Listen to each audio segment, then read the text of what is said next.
그냥 어르신 소개받고 인사드리고 그냥 내일부터 일하면 된다라고 하시는 분들도 계시겠지만 요양보호사 선생님들이 저희 센터의 얼굴입니다.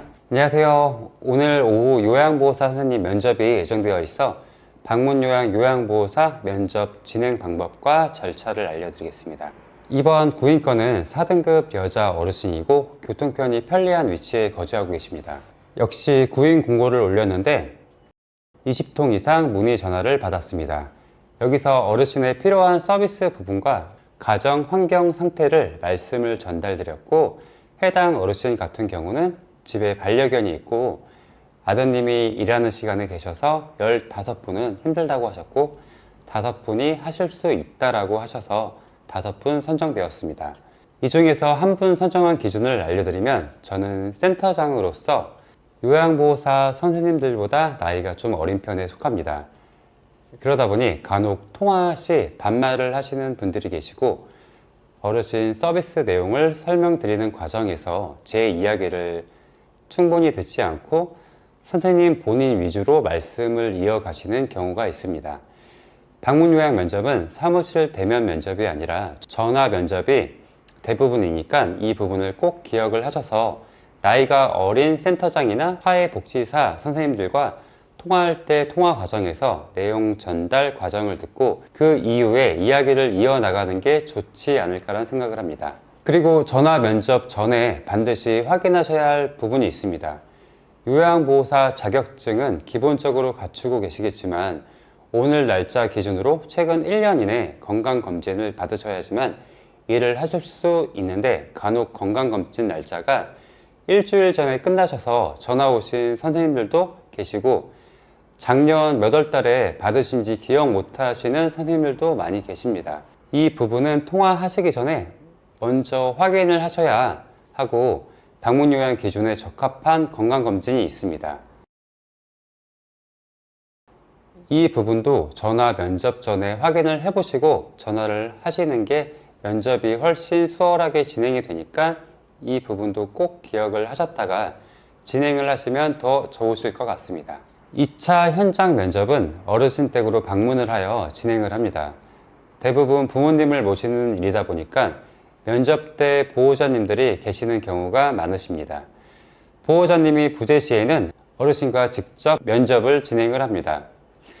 현장 면접에서 주의하실 점은, 어르신 소개하는 날 간혹 5분에서 10분 늦으시는 선생님들이 많이 계십니다. 차가 막혀서 늦으시는 경우도 계시고 아니면 시간을 잘못 확인해서 늦는 경우가 생각보다 많이 있습니다.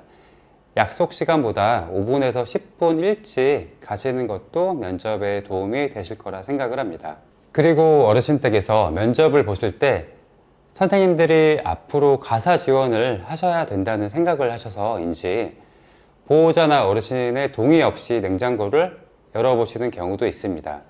그리고 대화 과정에서도 반말을 중간중간 섞어서 하시는 선생님들이 상당히 많으십니다. 이 부분은 정말로 마이너스가 되는 점을 꼭 알고 면접을 보시면 좋겠습니다. 센터에서 보는 중점 부분은 어르신을 대하는 태도, 그리고 요양보호사 선생님이 어르신을 끝까지 돌봄 서비스를 이어가실 수 있는 책임감이 있는지를 보니까 이 부분은 자연스럽게 어필을 하셔도 도움이 되실 거라 생각합니다. 현장 면접이 끝나고 면접 후 가장 중요한 부분은 선생님의 정확한 의사 표현입니다. 선생님께서 면접을 통해서 어르신의 서비스를 진행할지 안 할지 정확하게 말씀을 해주셔야 하는데, 대부분 현장에서 바로 말씀을 못 하시는 선생님들이 정말 많이 계십니다.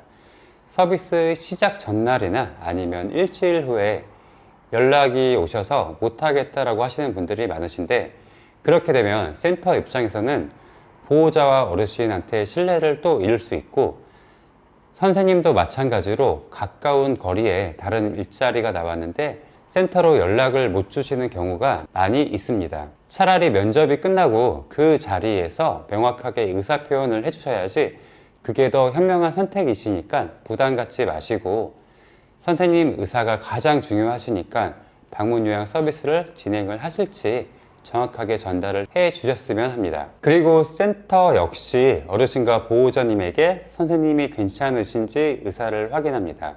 이 과정에서 양쪽 다 모두 동의가 이루어지면 방문 요양 서비스가 최종적으로 진행됩니다.